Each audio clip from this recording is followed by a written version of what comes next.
So before we start our class, I want you to remind our classroom rules. So please read our classroom rules. Be respectful. Raise your hands when answering. Okay, so thank you. So clear naman na sa atong classroom rules. Okay, so very good. So since okay naman na sa atong classroom rules, no? So let's have some, because does anyone who remember what we discussed about yesterday?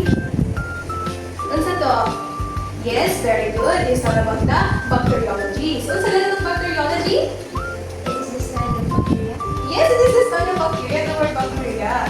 Okay, very good. So now, let's proceed na sa atong new topic. So let's have our objectives by the end of the lesson. Learners will be able to identify major elements of medical and environmental importance and explain their effect to human health and the system. Analyze the prevention and control strategies for protozoan and fungus infections, and we emphasize on hygiene sanitations and school-based health education. So mo nga to guide karon, okay? Okay, so our topic for today was all about the elements of medical and environmental importance. So now may idea ani? What is elements again? Wala. So now, mo yung natong sulan para makasabot mo kung sa budget ng elements. Okay, so introduction to elements. Again, elements is parasitic worms that live inside humans, animals, or the environment. So, kung na-upload sila sa sunod sa lawas sa sunod sa tao, sa hayop, o sa environment. So, kung na sila dito, mag-obtain kanina mga elements, magkuha sila ng nutrients, right? Sa host, to make them survive. So, kung dito sila sa sunod sa host, ang causes disease called prometheus. Nag-gets ra? So, kanina elements are common materials good for sanitation, and contaminated ng food and water ka ng mga hugaw, right? Contaminated. So, improper waste disposal, then magpatakar lamang or magpatakar ibang isang kasa. Oh, no. So, next is improper waste disposal, lack of personal hygiene. So, they have three main groups of elements: nematodes, which are roundworm; cystodes, which are earthworms; trematodes, which are frogs. So, the characteristic of helmets, is multicellular. Okay, so when we say multicellular, sa ganito multicellular? Yes, nakuan nasa like smooth body. Very good. So, very good to dream. So, nasa yung mga smooth na body. Sa ganito smooth na body, hindi ba squishy ang ilang lawas. Multicellular parasite have boundless life. So, magsugod sila sa stages na eggs o doon sa larva. Hindi mo sila katol. Often they do survive. Yes, it is. So, can infect an intestine, bad blood, liver, lungs, and tissues. So, kanina mga parasite, ano sila sa mga specific na mga organs. Like sa kanis, like sa intestine, blood. So, mapansin na natin sila sa GI tract. Right? Very good. So, next is spread through contaminated soil. So, kanina siya, makita nila sa mga hugaw ng mga areas. Of course, dila sa kanang contaminated na soil, food, water, and also in the surfaces. When you say surfaces, like sa door, like sa floor, etc., hindi na natin makuha naman ang parasite.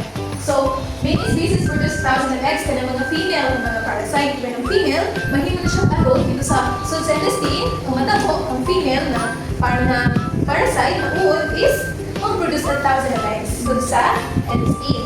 Okay, so, important. So, ano important yun na ito para sometimes sa mga helmets because helmets affecting human health, animal health, agriculture, water quality, and environmental sanitation.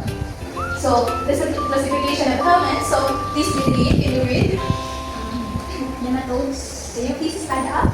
Nematodes contain the roundworms, baliform, cylindrical, segmented, sample, ascaris, hookworm, and pinworm.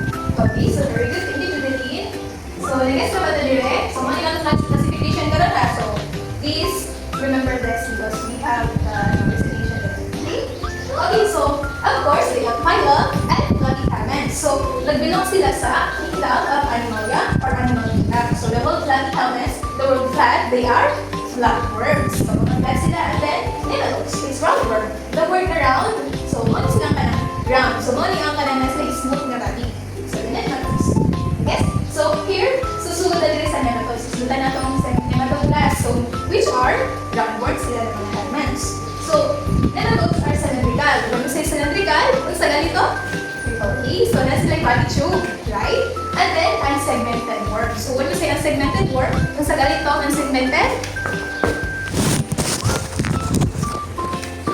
ila body is not divided. Very good, Alona. Okay, so when you say ang segmented worm, ganito yung lawas is dili ko nga. Smoke na sila. Magpadali lang nilang lawas not divided into segment or part. So mo yung nematodes. Last na guess. Okay, so ang characteristic ani ng roundworm ano, round body, and then separate male and females one. So digestive system is complete, like nasally mouth and anus, right? So next is male and intestine, of course. So kung sila sa lawas sa tao, check intestine. For example, ano sa nematode roundworm is Ascaris delusionis, Enteris vermiculais, Acyclostoma duodeni, Necator americanus, and Echuris regiocram. So many other things that are for example, is Ascaris imbritionis. Ascaris imbritionis is the largest intestinal roundworm infect human. So, mali ang taas nga parasite na musuod sa lawas sa tao, sa atong intestine. So, common disease Ascariasis. If tao is not Ascaris sud sa lawas which is not sa intestine, right?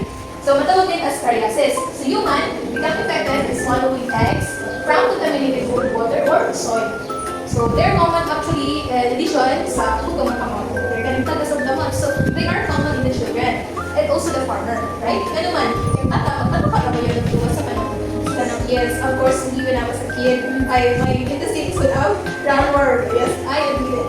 That's true. So, so they are common in farmers. Like, for example, ang farmers kanang magunit sa yuta na which is contaminated, right? And then kanang magtaon sila with washing hands, at also yung mga vegetable na ilang hugasan man nila, pero dito lang hugasan sa kanan. Useless. What if ay nandito egg, di ba? So the answer Ascaris? Yes, ma'am. So one yung Ascaris is large cylindrical roundworm, really white and yellow color, live in the intestine of humans, so female worm are larger than male. So tanin. So makita naman no, right, Julie? Yes. Are you still listening? Yes, ma'am. Okay, so here transmission ani is fecal oral transmission. When we say fecal oral transmission is kanang unsaman. For example, mo itong akong kita na example ng kanang hugaw ng hamon, gugulit og pagkaon, ihungit, right? Susunod is eating and washing ng kanang eating and wash vegetable, drinking contaminated water, or poor and washing. So this is the life cycle. So better you to understand na the life cycle of Ascaris. So first, eggs are swallowed, kaya nasa sa contaminated na soil. So without washing your hands, kung magkaon ka food na walang hugasan, or yung kamon, kung hindi hugasan. So ang larva, pagbuhat siya sa intestine, mag siya sa intestine, ang matabo, so ang larva, mag-travel siya dito sa mga kauban ng inyong bloodstream. Right? So dito na, mag siya sa asa. So large, nandun sila sa lungs, no? So dito ang larva are caught up and swallowed. So dito po ka, imbes na imong iluwa, sa may natabo, imong itulog. So dito, gitagan mo ang chance na ang larva, ang mga immature ng mga Ascaris, iato sila sa imong intestine. So dito na nag-dominate nyo. So dito na naging adult ang Ascaris. Okay, so once maging adult na, sa may matabo, ang female na body mag-produce o sa egg. Very good. That sounds like an egg. Not a baby. So they made it. Okay, so I guess that. So dito ako na-continue na ang life cycle sa Ascaris. Okay, so wala ang Ascaris.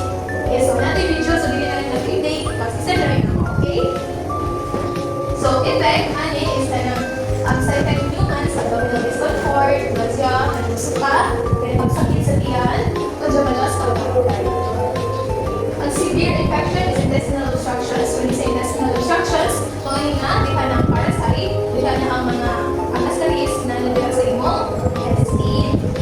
Right? So, malnutrition, weight loss, stunted growth in children, and breathing difficulty, carbonization. So, we have gastric complication, di ka Ascaris na nandito siya sa suod sa imong lawas. So, ang syndrome niya, itawag na syndrome is Kupfer's syndrome.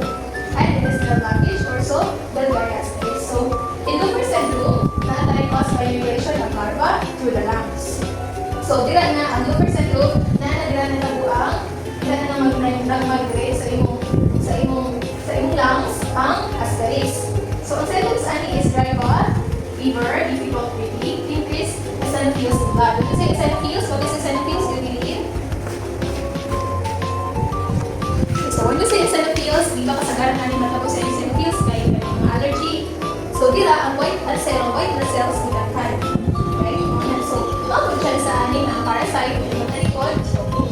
buang kung taas kung daghan hindi mo murag high pressure. Right? Kanya hindi mo on cells. Next is intestinal obstructions. You didn't even read. Intestinal obstruction, a large number of worms, flatulence. Okay, so, okay, very good. So, large. So, dira na sa imong intestine. So, once again, so, dira na mag-block ng imong, kaya na mag-block, but dira na mag-block sa babalik ka na. Block, kasi block is ka na murag, mag-block siya. Kaya nag-block. So, murag, siya ang ipugong, or nagagay siya sa intestine sa tao. So, mana na sa obstructions. Instead of saan is na severe or pinangkin, sinangkit, promoting, constipation. When we say constipation, sa ganitong constipation, hindi palibang, hindi sa palibang, o kanang hindi na normal yung palibang, like umabot na sa months, sa week, 2 weeks, sa anak, sa month. Ito mo, nag-block na din ka ng run sa imong intestine. Good na. So, sunod, biliary ascaris, kung na siya sa abdo, right? Kung na siya sa gallbladder inflammation, kung na mo abdo, kung ituod, na ang worm. So, sunod is liver pain. Sakit ka na yung liver pain. Kaya sa upper. So, from this, kaya yellow skin, yellow eyes. Tungod, dahil na mo-work, mo. Saman, ang mo, baga. So, yun na. So, mga issue niya, under the microscope, ang X-ascaris, mga issue sa immature. Dili pa ni, immature pa ni ha. Dili pa ni siya, adult. So, mga issue at adult. Yes. So, money ang adult picture. So, alin? Money ang bata ng sa may natapos sa bata class. Dakwang yan. Tumon, daghan na ugas guys. Ang dili sa butis. Dili ko, no, so, laki na si Jaddy so ugas. So, kaning first picture, what did you observe today? Naturally exists one. Higawas ang roundworms din sa ilong mga. Okay, o, asa ba man? Sa baba. Sa baba. Ano man Julie for you? Kay nidaghan naman ang dili sa ano. Around yung sa Yes, sila, ibukod na sila dito ng so, mga nilibawas sa ilong ang outside o sa baba. So, muna, we have to wash our hands. Pwede na ni, so effect ng environmental importance because it's indicate na sa mga for sanitation, purification, sa lasa ng iba. So, X contaminate soil and water. This prevent destiny in crowded communities with poor hygiene. Kaya ng tao. Treatment, albendazole. Prevention, proper hand washing, safe disposal of human waste, washing vegetables properly, drinking water. Next, introduce vermiculars, which are pinworm. When we say pinworm, kung sa ngayon ng pinworm, Julie, can you read? Pinworm is a small white and medicinal worm of the pinworm lay eggs around the terminal area. Okay, o gamino mo kang Sir Kenny, kung sa ganitong giving Sir Kenny, yung pinworm is, sa Bisaya, ang sa nasiya? Kigwa. Good. So, common is sa children. Yeah, so, ano na sila? Characteristic, small, thin, gamay, and white worm known as pinworm or setworm. Setworm naman. So, usap na natin yun. So, lives in the large intestine and rectum. Sabot ng taas ang rectum, right? Wala. Okay, so, this is the rectum. So, mali na itong intestine. So, intestine, kung sa intestine, mali ang rectum or sa ipagawasan sa takin. Okay, so, dira, mali ang rectum direct part. Okay, so, females worm moves to the anal area at the egg. So, dira na ang female nga worm, manakot na siya. So, di ba na siya sa intestine? Manakot na siya pag-gabi. Inay ang bata, hindi na nagmumukha. Bihan na sa siya magkamihan. So, bihan na siya manganak sa, bihan na siya manganak sa kuan o kanang gabi na. Kaya bata, hindi na nagmumukha. So, man, hindi yan siya. So, female. Transmission. So, siyempre hapon sa ascaris usually sa transmission. Hands to mouth transmission. Yes. Egg spread to contaminated surfaces. So, hindi mo na magaling ha. Dahil sa mga kamang pa ng mga doorknob, especially sa floors, no? So, cloths, bedding, and fingernails. So, sharing personal items. Like ka ng sa bata. Tawag mo itong bata na nag-share ka ng mga items. Like ka ng mga sa like ka ng mga duwaan. Di ba kung mga ni? Share ka sa busa. Magunit, what if ka ng mga kamot is hugaw. Kasi matabo, so hugaw, kapag sa duwaan, bang bata is kilig ka ng kung kapag ka ng kaunin ka ng duwaan, right? Sa tanan ka, ano pa?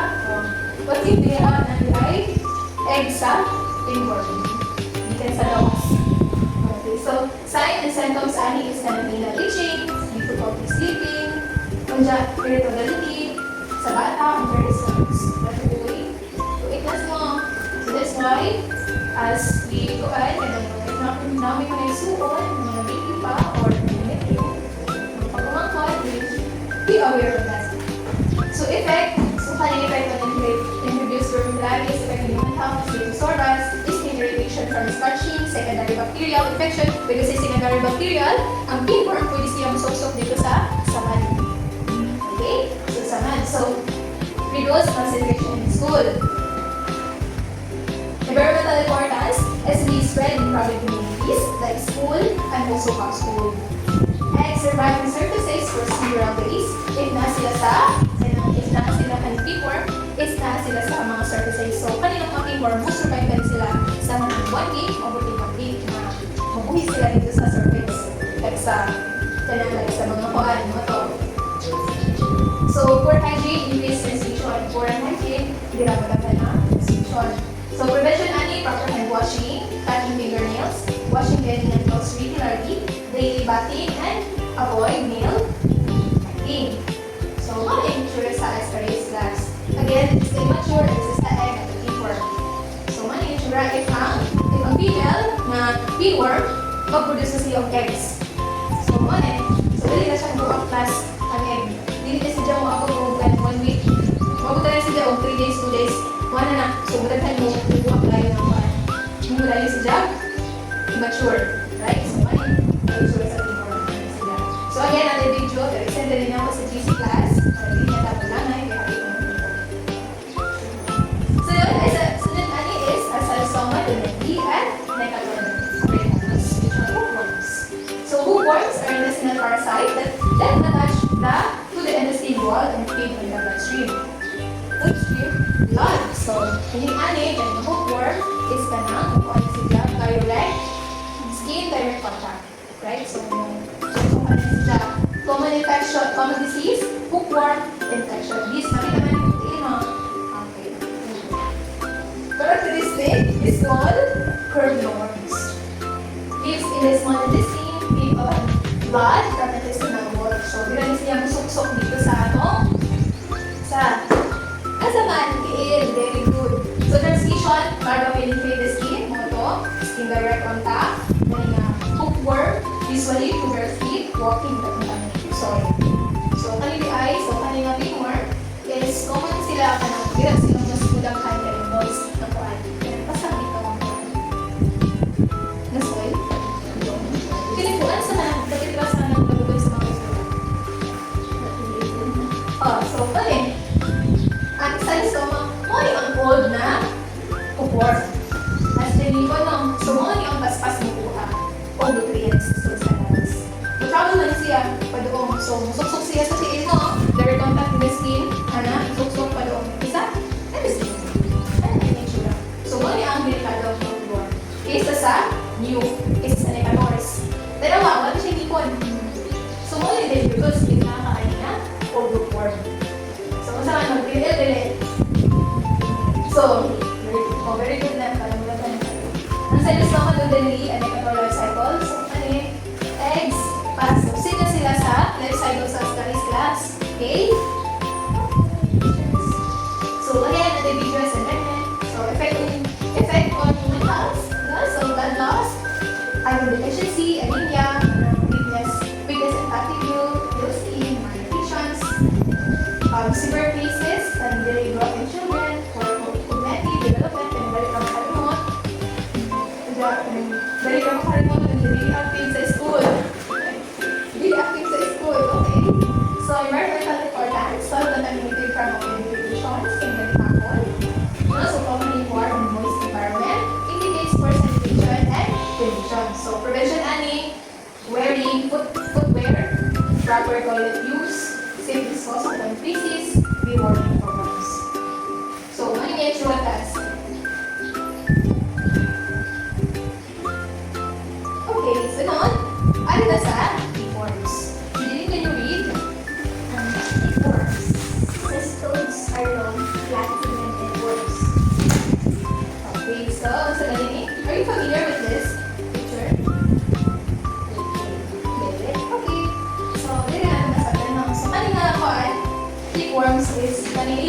rice ribbon-like body. No digestive system. What's the digestive system? Hindi naman. Hindi kasi naman, kanya form, mag-kuhan sila ng, hindi pareha sa nematodes na nematodes is, kailangan sila, kailangan sila og kanang, kailangan sila og digestive system para ma-complete ang ilang life cycle. So, kailangan nilang host dito para mag-produce sa ilang dito. So, kani is independent din sila naman. So, because to the system, like sila, ilang kaugalingon siya, kuhaan ka na. Ilang kaugalingon na, so, kani, oto, ipunta sa market nila. So, kani, but makapul lang siya kaputol. Kani ang mga kaputol is mabuki na kami na sila. Kung hindi nyo rin ako sila, so, isa ng kaputol. Magkuhan sila in their own. Dito sa substance kasi sa tao. Sunod, absorb the nutrients from the host, visually affected in FSD, becoming SLU, ay sa ginata, and pinipokos na nose. So, din SLU, which are pork. So, mani ang pork, mani ang parasite na makita or makuha na to sa pork. Kasi delivery of pork, very good to be in. Congratulations! Congratulations kay Yan, ha? What is this? So, din SLU is along last segmented. When this is segmented parasitic, masa ganito? Yes, divided ang ilang lawas. Like, maraming ilang lawas, first and green is tayo. Ano yun? Chicken sila lang. Wala na nagbuhi o pet sa imong skin. If you eat pork, if you eat cook na mga pork, wala. Okay? So, live in the small intestine and commonly transmitted to undercooked pork. So, common disease, Raynaud's and Cysticercosis is only in the pig form. In the pork, the dinosaur is Cysticercosis. So, sa dinosaur na sila ha. Characteristic, no? Ito, GDE, Characteristic of pork, tapeworm. Look flat, tapeworm like tapeworm. Leaves is more interesting. Okay, so translation, hindi number 2, magkaon, o mga hindi pa luto tayo na pork. Very good, si Juno. So, pag wala pag-undercook, so may matabo, mas swallow ninyo ang eggs. And pause, diyo pasal na nimo, makasiya o, kasi kita ba? Cystostol, di maminaw, di ano o, Cysticercosis. It's okay. So, if any human have abdominal pain, sa kuhan, if hindi pa siya severe, so na siya yung abdominal diagnosis, ano kayo, abdominal discomfort, weight loss, and weight problem. So, matabo ay Cysticercosis when tapeworm. Of course, the larva invade tissues such as the muscle, brain, eyes, or skin. So, another video again, sisend na ako, okay? Pagtaas. So, effect human health is the dangerous. If ang tapeworm, mahimo na siya siya. Oh! Ano sa man? Pag mahimo na siya, kung ang larvas, ang larva, mahimo siya cyst. Yes. Kung ang larva, ang immature na larva sa tapeworm, mahimo na siya cyst, develop in tissue. So, nandiyan sa tissue, like anin sa neurocytosis, so nandiyan siya sa utok na. Ano yung buwan utok sa tao? Pwede na mga white, o ano yung cyst. So, ang larva, nahimo na siya o cyst, and mature.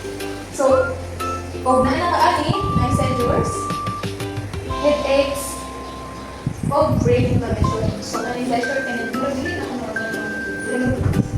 murug ka, body movement, hindi ka normal. Because, cyst. Dangerous, sila yung no. So, effect on human health. So, kung ano na sa utok, hindi na sa mata. So, kanin, og na ang tapeworm sa pork, na ang immature na larva, mukha rin na siya sa mata. Na siya sa chopper. No, nasa siya, nasa ang worm, pupunta sila sa anterior chamber. So, na siya sa anterior chamber. Kasi, no, kung ang causes na niya is, o ang panan niya, itong effect, or cause is blurred vision, eye pain and weakness, swelling and inflammation, all possible vision loss if they mga agapan. So that is then na sila sa under the skin. Itawag na subcutaneous cysticercosis. So painless lump under the skin. So if ang tapeworm, if ang larva is mga sila sa imo under the skin. Manipula.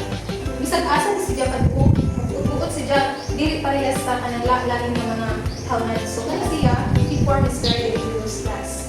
Okay? So, mali itsura. Imagine kaya nila kay pencil na yung mistake. Congratulations. So, kaya, prevention, go for completely until no pain, need, remain, and then internal temperature reaches. So, kaya, if dili na pain o dili na color makeup for, magamit ka og temperature na 63.7 degree. So, nali a chance, but not 100% na ngayon kung luto na na jud or patay na ka ng larva. So, at least, nani ka patay. Okay? Avoid consuming ka ng mga raw. Sa mga raw. The smoke. Diba? Actually, they are common in the isa may hilig ani ganyan sa mga lugar. Diba sa ibang bansa, hilig sila ka ng pinahaso lang ang pork. Doon dyan sa iyo. So, wala, ayaw color sa pork. Rare. Rare? Undercooked pork. Products. Use separate cells. Magpirus ka, example, magpirus ka og hilang na pork. So, ayun na nagamita. Pagpirus ko sa kanang mga sibuyas, sa mga ingredient, dili na. So man, dili na gamit ang control. May batik na dito ang larva sa T-form. Okay, so mana. So that is, sa dinata. So, duha na lang ako. Usa na lang para slide na ako ng copy karon. Kasi sunod na lang sunod na mga slide. Okay? So, tayo sa dinata, children, please read. Can you lower your voice? So, that's my verdict. Beef tapeworm is a long, flat segmented parasitic tapeworm that is cellular and small in the skin. And its skin is related to it. Okay, so, can you explain? Kuan siya ka lang. Tapeworm siya na segmented bitaw and flat. May segmented wheel sa tubang segmented When you say segmented, it's divided. divide siya sa. Common siya sa small intestine nga ma-transmit o mapasa sa pinatas sa tao. So, asa yung makita? Sa beef ma'am. Okay, so very good. Let's see you all with high on your step. So, characteristic, long, black, ribbon, same as the pork before, like segmented worm, lives in intestine, small intestine of humans. Its colon has four sucker, but no hooks, like sa cattle. So, natin sila sa mga beef. So, it's a beef worm. So, effect in human health, abdominal pain or discomfort, nausea, loss of appetite, weight loss, digestive disturbance, environmental importance. Human diseases contaminated soil and water with parasite eggs. So, ang cattle become infected in contaminated feed, grazing, kanang ang cow, ang cow is kanang mukhaan na sila grass, no? So, kanang grass, o ma-infect na ang cattle if ang cow, mukhaan sila grass, kung dyan makapin ang growth. Kanang growth is nanay, sa man, na dito ang soil. Diba? What if na dito ang mga o mga worm o larva, lagi ng mga larva or eggs sa worm. So, yan na. First sanitation and proper meat infection, which is transmission. Prevention only class is cook beef fully on internal temperature at least 63.3 degrees Celsius to prevent segmental larva. Avoid eating raw or undercooked beef. Practice proper hand washing before preparing and eating food. Use clean utensils and separate cutting boards to prevent contamination. Purchase beef or from properly inspected and sanitary meat sources. So, mo na to,